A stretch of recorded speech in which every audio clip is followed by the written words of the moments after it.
You are listening to The Underground Subway with host David Alston, a podcast dedicated to giving you the strategies to live a free and better life. Here is David Alston. Hi, I'm David Alston, host of the Underground Subway podcast. Thank you for joining this podcast. I really appreciate you taking time out of your busy schedule to listen to what I believe is a power-packed, motivational, inspirational podcast giving you the direction for life. The Underground Subway gets its theme from my grandmother's first cousin, who was Harriet Tubman, who led the Underground Railroad. Cousin Harriet led so many to freedom, and we are leading people to freedom of a different sort here in the 21st century, as we're leading not the Underground Railroad, but the Underground Subway. And what we're doing on this podcast is we're giving you different strategies, ideas, plans that will lead to liberty, that will lead to freedom. What do I mean by liberty? Liberty is being able to think, to live, to function without restraints. In other words, we're giving you the strategies to live a better life. And that's what we're here to do on this podcast. And so we bring various guests on each podcast who will teach their strategies based on their experiences. And I'm excited for this podcast that we have a special guest, and we're going to get right into it because I believe this guest is going to offer us the strategies that we need. Listen, my friends, wherever you go somewhere, whenever you travel, if you don't know where you're going, you have to put it in the GPS system. The GPS system will take into account where you are. So that's the first thing we need to do is we need to find out where we are in life. Where am I? Then after you find out where you are, the GPS wants to know where do you want to go. So you need a plan. You need to know where you want to go in life. Then the GPS will offer you various routes. Some routes are free. Other routes require a toll. Are you willing to pay the price to get there faster? And then after you've mapped it out, it will tell you how long it's going to take to get there. So you need to know where you're going, what my goal is in life, and how long it's going to take to get there. And finally, listening to a podcast like this means that you're hitting the go button. And when you hit the go button, it's time to get rolling. Listen, friends, my guest, I'm so excited. I'm super excited. My guest is Michael Levitt. Michael is the founder and chief burnout officer of the Breakfast Leadership Network, a San Diego and Toronto-based burnout media firm. He is an in-person and certified virtual speaker, a certified NLP and CBT therapist, a Fortune 500 consultant, best-selling author, and host of the Breakfast Leadership Show, a top 200 podcast on iTunes. Michael's a top 20 global thought leader on culture with Thinkers 360 and a former healthcare executive overseeing $2 billion budgets. Welcome to the Underground Subway, Michael Levitt. Thank you for joining us, my friend. Thank you for this opportunity. Really looking forward to our conversation today. Tell us a little bit about yourself that we didn't go over in the bio, Michael, if you don't mind. Well, you know what? You mentioned, of course, the name of your show. In the second grade, I was in Pontiac, Michigan, and I was in a play, and we talked about the Underground Railroad and Harriet Tubman and Harriet Beecher Stowe. And I was in the play. I didn't play President Lincoln. I don't remember who I played, but I think I had 2 lines in it. You know, that was pretty much the end of my acting career. But I remember that, you know, and of course, growing up in that area, and that was an area that, you know, was, you know, along the lines of the Underground Railroad. And then years later, relocated to Windsor, Ontario, across the border from Detroit. And that's, you know, there was some underground railways too, to provide freedom to people into Canada. So, you know, when the opportunity came up to be on the show, it's like, that'll be kind of a nice way to be a part of it. But, you know, freedom. And, you know, to talk a little bit about me, you know, I've had multiple careers. I started off as an accountant and then moved into IT, and then rode the dot-com wave until that blew up. And then I went back into accounting and then ended up in healthcare and worked in that field and nonprofit for well over a decade, and had burnout myself, which was pretty traumatic, and rebuilt my life from there. And then from there, I realized that burnout was something that was a little bit bigger than what just happened to me. So I started researching it and talking to people about it. And next thing you Mhm. know, I realized this is a huge, huge problem. And I Mhm. need to share my experience with burnout and how I was able to get freedom from the way that I was living. And that led to launching my business, my podcast, my books, consulting, speaking, all those awesome things that I get to do that you had mentioned a few minutes ago. Mhm. It's given me a wonderful opportunity to share my experiences so people can avoid burnout and live a life that's free from burnout. Mhm. Michael, let me jump right into this. I normally during my podcast I'll ask this question and I'll explain it later on, but I'm going to start off with this. I currently live in North Carolina, but I was born and raised in Philadelphia. And one of my favorite movies outside of, I love the action movies. I love Die Hard and John Wick and Jaws and all that. But one of my favorite movies is a movie called Philadelphia with Denzel Washington and Tom Hanks. And in the movie Philadelphia, Denzel Washington, who is an attorney, he asks a witness a question and then he says to the witness, now explain it to me like I'm a 6-year-old. Mhm. I'm going to ask you, Michael, to explain it to me like I'm a 6-year-old. What is burnout? Burnout is when you are constantly tired. Even though you get to go to sleep, you wake up and it doesn't feel like you've been asleep. You are just, you don't feel good.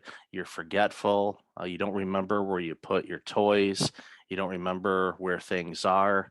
And you're upset all the time. You just feel really upset with everything that's going on, whether it's with your friends, at home, at school, everything, and you feel like you're kind of trapped. Hmm, that's interesting because I actually explain it like I'm a 6-year-old, but I'm not 6-year-old. And apparently I had the wrong concept of burnout. I thought that burnout simply meant that I was frustrated with my job. Well, burnout is in the World Health Organization, who we've heard from over the last couple of years. Yeah, uh-huh. Back in 2018, they declared burnout as a workplace phenomenon, and they're still studying it. Well, of course, they've been busy with some other things, but Mhm. it's been a real big issue across the globe, and it's been getting worse and worse. And of course, with the pandemic, I think it expedited it quite a bit because what's happening, and the adult definition is burnout is prolonged and extreme stress. You're Mhm. constantly fatigued, you're overwhelmed by life, and you're just not able to keep up with things. And there's a lot of ingredients that lead to burnout. It's not something that happens overnight, it's prolonged stress. If you have prolonged stress and you don't address it, it can turn into burnout. Wow, that's amazing because I worked in education. I was an educator working with children with disabilities since 1996 up until a couple of years ago. And the first 5 years of doing it, they told me, they said, you're going to be teaching kids with disabilities with behavior specific. The specific disability that I worked with was children who had behavioral issues. And I was told going in that normally after 5 years, people get burned out. Mhm. After 5 years, I remember going to work one day and looking and saying, I don't care anymore. I don't Mhm. have that. And so I thought burnout simply was something that I'm just frustrated with work. I didn't know that it could be something greater than that, that it affects your entire lifestyle. Yeah, and there's a lot of similarities to clinical depression, and they're still doing a lot of studies on it. The biggest difference between clinical depression and burnout that I have seen is if you're clinically depressed, many times you are unable to get out of bed, you're unable to function, you are in a really bad state. Where with burnout, you can still go through the motions, but Mhm. the example you provided where you're like, I don't want to do this anymore. That means you've lost your motivation. You've lost that little oomph that was there when you decided to enter into this field of educating children that have some challenges, and you had the heart to go into that. But after 5 years, it can definitely weigh on you, and it doesn't matter if you're an educator or any other types of roles. Education is definitely one area that we're seeing a ton of burnout in, but healthcare, legal, Mhm. everywhere. I mean, over the last few years, I've been speaking at conferences around the globe, most of them virtually for the last couple of years, but over the last year, a lot of in person again. But it's been pretty much every sector. And that's what scares me is if it was one area, then we can say, okay, let's, as a society, let's figure out what we need to do to help this sector with this. But every sector is dealing with it. There's so many people that are just frustrated with their jobs. They're quitting. It's not a fun time for many people, and it's no way to live. It's really difficult. Is one of the signs you have a coworker that says it comes to work and says on a regular basis, number one, I just hate my job. I hate being here. Or they're not able to pull themselves out of bed to get to work on time. An excellent worker, but yet, every time they come in, I just hate it here. Is that a sign of burnout, or is that just Yeah, that's definitely a sign of burnout. Usually, the common signs that I see with people that are burning out is one, they're not sleeping well, or their sleep is inconsistent. And that's really critical because when you get good sleep, that allows your body to repair the damage we do to ourselves on a daily basis. Our digestive system works at night, and it just everything that we face when we get a good night's sleep, it gives us a fighting chance the next day. And other signs is irritability, where you're just mad and you're upset. You don't like your job. You're not motivated to do anything. You start making mistakes, or you're forgetful. You forget where things are, or you forget how to do things that you've done thousands of times. You Mhm. just all of a sudden you're staring at the screen and go, what am I doing here? What am I supposed to be working on right now? And it impacts your relationships. It impacts just way of life. And not only when you're burned out are you not motivated to do work stuff, you're not motivated to do the stuff you like doing outside of work. You quit going to things. You don't go out with your friends as much, or you just kind of hide in, and that's not a good sign. And of course, many of us were forced to do that during the pandemic, and now that Right? we're able to get out and be with some people, there's some people that are still kind of struggling with that. So it's definitely a warning sign that they might be under some prolonged stress, or potentially burning out. So why do people? Why? What leads to burnout? What's one of the some of the major factors in it? I think one of the things that I see time and time again is we don't take care of ourselves. And what I mean by Okay. that is we're not we're not getting the rest. We're not doing things in life we enjoy doing, even if you're working a lot of hours. And I know a lot of people are doing that. Many people are working two jobs to make ends meet. They're doing all of that Mhm. stuff, but they can still find some time to do something, even if it's once a week, or if it's Right. a 15-minute coffee meeting with their best friend, or okay, maybe, go to the movies once a month, or watch Netflix if they like that, whatever the case may be. You have to continue doing things in life you enjoy doing. Obviously, eating foods that are right for you. I was going to say Mhm. eat. A lot of people say eat healthier. I say eat foods that are right for you. I had a food intolerance test done last year. They tested me on over 250 types of foods, and it grades them, green, yellow, and red. And of course, the foods that are in red, I should avoid because I have some type of intolerance to them. Some of Okay. them, an outright allergy, but all that. But the reason why that's important is if you're eating more foods that are in your green zone, then those are foods that your body says, I like this. This is good. And it'll get you the real energy you need.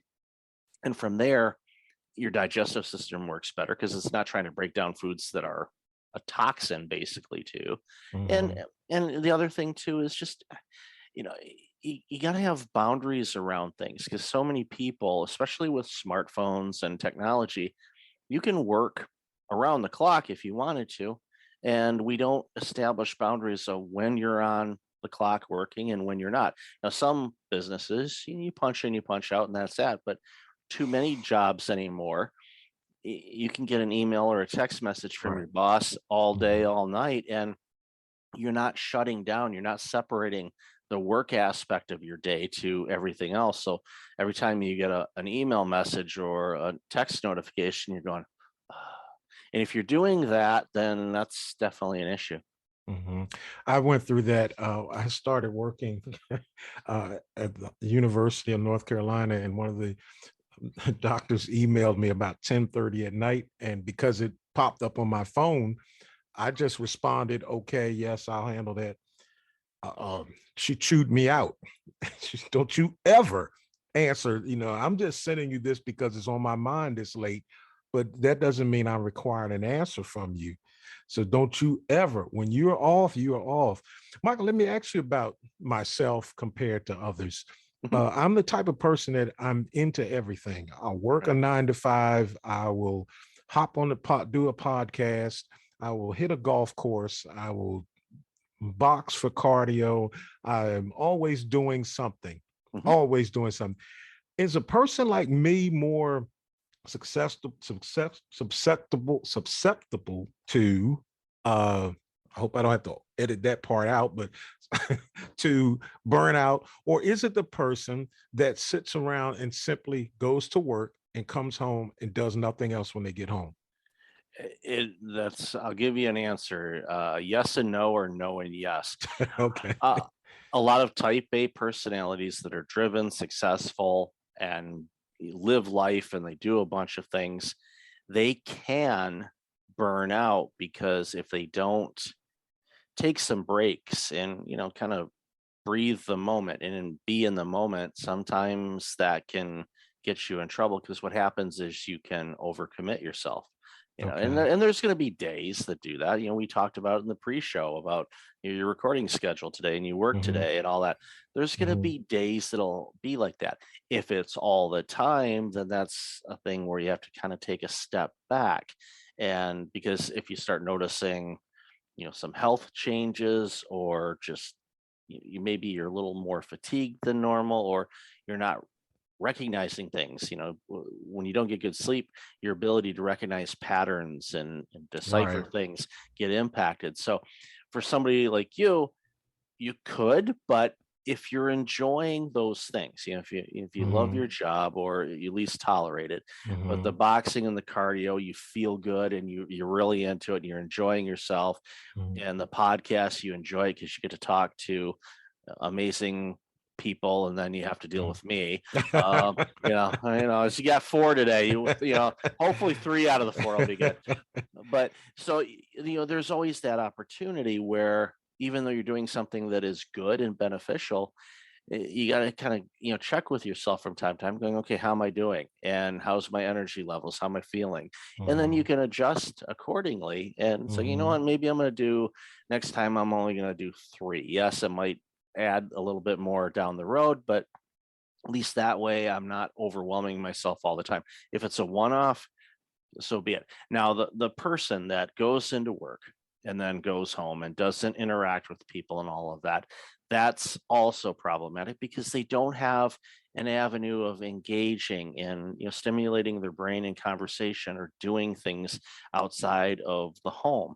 Whether mhm, it could be anything, they're just going for a walk or going, to a store or eating in a restaurant or, having coffee with their friends or things like that. It's important for us to do that. And I think that's why so many people have been struggling during the pandemic, is because a lot of those things we lost.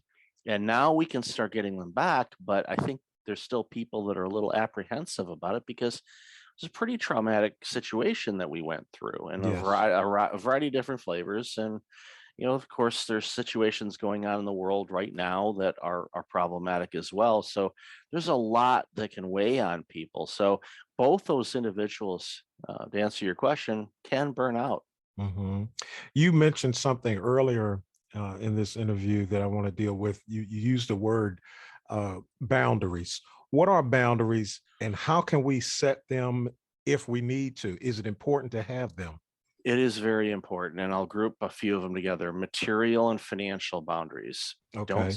don't spend more than you make. kind of Okay. hard to do when the cost of things have increased dramatically, like we've seen over the last few months.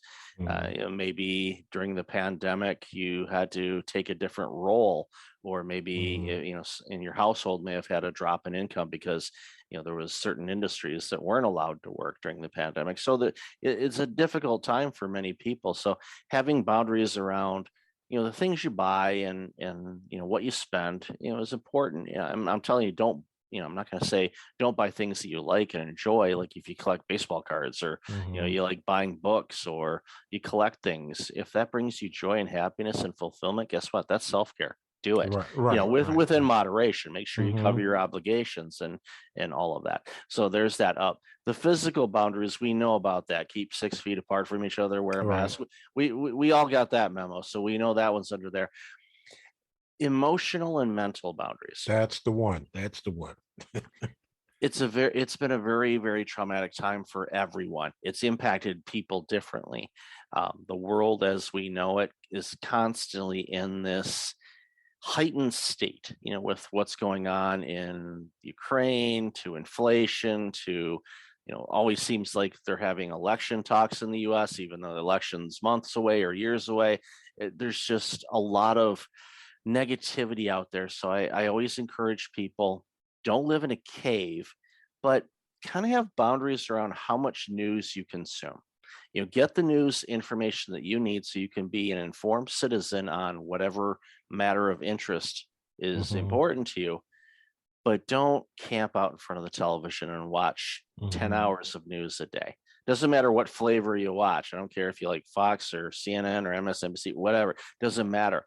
It's all very negative, in a way Mhm. sensational, and in a Right. way gets you upset and angry and like, how could they do that? Well, guess what? You're tensing up, you're stressed, you're mad. You're adding that to maybe your own personal situation, or they say something that goes, oh no, am I going to lose my job? And all of a sudden you start worrying, you start stressing out, and if that goes on and on and on, then you're worried, I'm going to lose my job. And then you start making mistakes at work, and well, yeah, you might lose your job just because you're not focused on doing the job. So those kind of boundaries, like, make sure you have some boundaries around your emotions and your mental consumption of things. You consume good things for you. Again, you get the information you need, but limit it. Don't just park in front of the television and watch the news all day. Mhm. That's good, Michael. Let's talk about, sort of shift gears in the few minutes we have left. And let's talk about life, because when you talk about burnout, you're talking about the boundaries. Uh, li- uh, there's a commercial that used to come on where a little girl is on the swings Mhm. and her dad is pushing her. And all of a sudden, he's pushing the little girl. And when she comes back, she's an adult. And I think the tagline in the commercial says, "Life comes at you fast."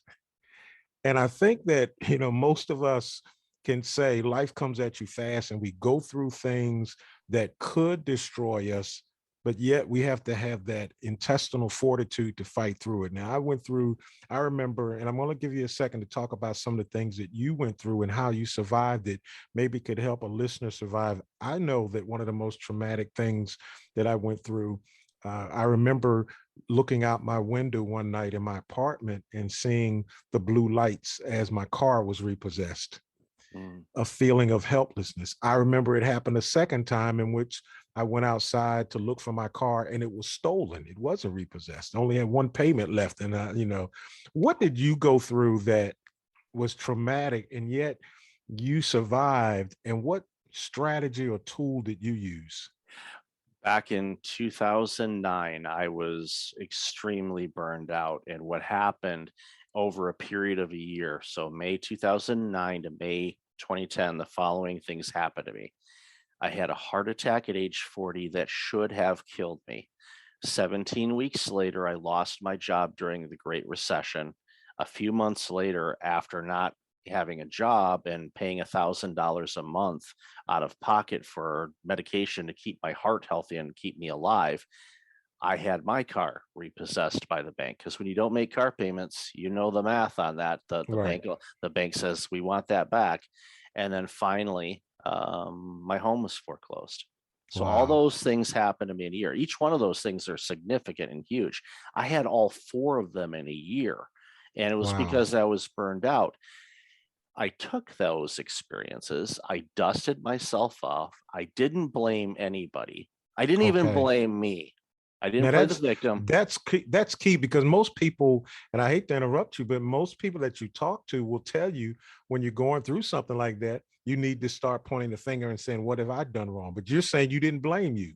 I didn't blame me. I didn't blame my former employer. I didn't blame the banks. I didn't blame the food companies that made the fast food that I was constantly eating. Mhm. I didn't blame anybody. And I certainly didn't blame me because it's like that's not going to help me get healthier. Wow. You got to Wow. love yourself. So, Wow. and then I approached it once I was recovering, I looked at it and I'm like, okay, let's take a look at this and how I was living and do it from I'll use this example, curiosity of a 6-year-old. Okay. And that's in a way how I looked at it. Okay, why was that important for me to want to work all of those hours for that company?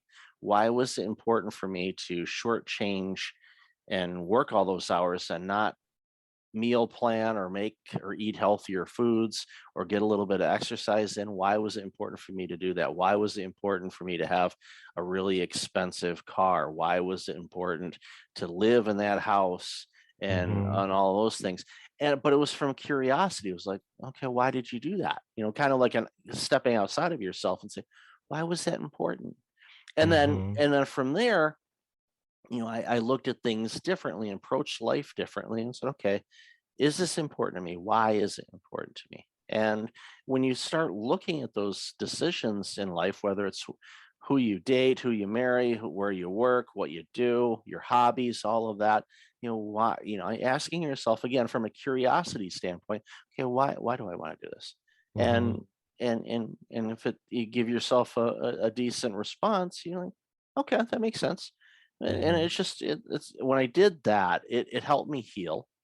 And Uh-huh. then I approached work and life a lot differently than I did before. Lost a ton of weight, eat better, I sleep amazingly.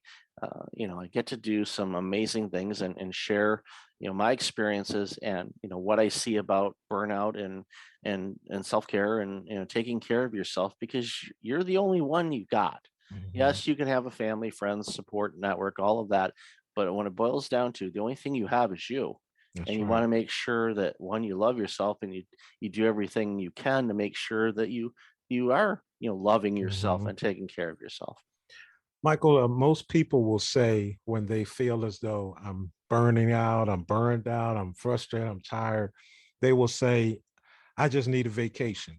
Is that the first? Is that A vacation is important because a lot of people for a long time hadn't been taking their vacations or not all the days they had allocated to them.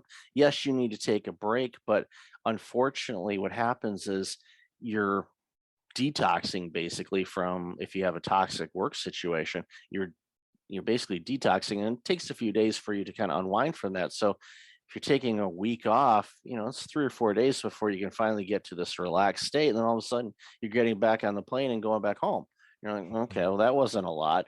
If you're able to take a couple weeks, okay, then you get a little bit more, but you have to figure out, okay, why? And this is the deep rabbit hole with burnout. Is you can stop burnout by implementing some changes and things in your life, but the deeper rabbit hole is figuring out, okay, why did I burn out? what right? Right. what was I doing? What was I thinking? What was important to me? And when you go down that path, that can bring some awareness, and sometimes it's deeply rooted. It's gone back long before you started working in Hmm. many cases. So when you Hmm. when you do that work, you can start making some choices going, what, I'm going to approach this differently now. Hmm. And it just makes a big difference if It you can does. do that. In my situation, if I take a day off from work, when I get back the next day, I'm faced with about 30 to 40 emails that I can't just delete. I have to answer.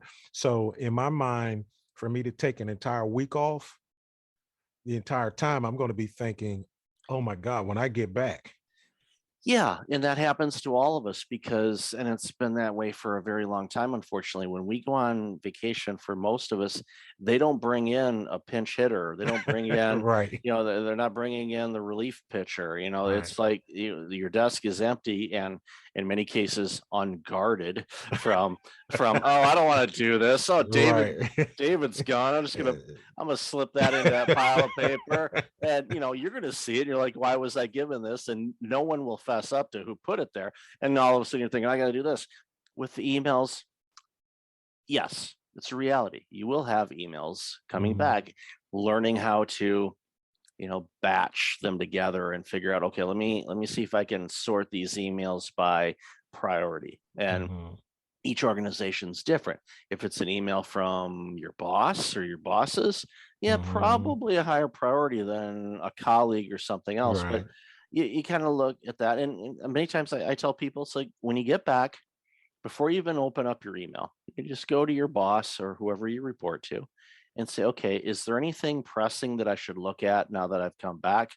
Or Mhm. should I just, start sorting through the email and see what happens? Yeah, because And you're not really enjoying yourself when you're away. Because I'm right. thinking, the sunset is beautiful, but I can imagine how many emails are piling up. Yeah, yeah, you're seeing, the sunlight and in the middle, or the sunset, and in the middle of the sun, you see inbox Right. 524, and you're like, yeah, yeah. Well, Yeah. each organization's a little bit different. I know some people, some leaders, because well, it's their business, they can do this. Many Mhm. times, and they're out of office. They say, "I am out on vacation from this date to Mhm. this date. Any email that is Mhm. sent to me during that period will be deleted. If if if you need something, send me an email after June 30th." Okay, right. Now, you got to get approval to be able to do that. Unless it's your company, then even then you got to frame it. But warn your customers or clients, and of course have mechanisms in place. But I've seen some people be that bold to do it, and I haven't done that. I'm like, that's cute. I don't know if I could pull that off because yeah, you could miss out on an opportunity, but it's not. You don't want to let the fear of missing out take over your life. Mhm. But again, it's one of those things where you figure out, okay, how do I prioritize these things? And it takes time. And once you figure out a system that works for you, then it makes it a bit easier. It's still going to take you a while to get Yeah. through those, dozens or hundreds of emails, but you're not going to be able to do it all at once. So Right. you pace yourself and you get through it. And Yeah, I know my golf partner, we would play a round of golf and mhm. he couldn't enjoy his golf game for his Mhm. work phone constantly ringing. And I would tell him, look, man, just don't answer it. You're off. But yet the struggle was I'm needed, it's an emergency. Yeah, So yeah. what's the first thing that we've got a couple minutes left. What's the first thing, if you had to pick one thing that a person that realizes I'm burnt out, what's that one thing they need to do? Figure out however they can on how to improve their sleep. You Okay. get the best pillow you can afford, buy the best mattress that is comfortable for you so you can really create a really restful sleep environment so you can get a good night's sleep. If you're rested, even if you're going through a stressful situation, you're rested. That means your skills, your tool belt is loaded with things for you to be able to navigate around or through those stressful situations. If you're wiped out, you have no energy. You're showing up Mhm. without any body armor or any type of gear to be able to fight off the challenges. You're just going into the ring without boxing gloves or a mouth guard. Mhm.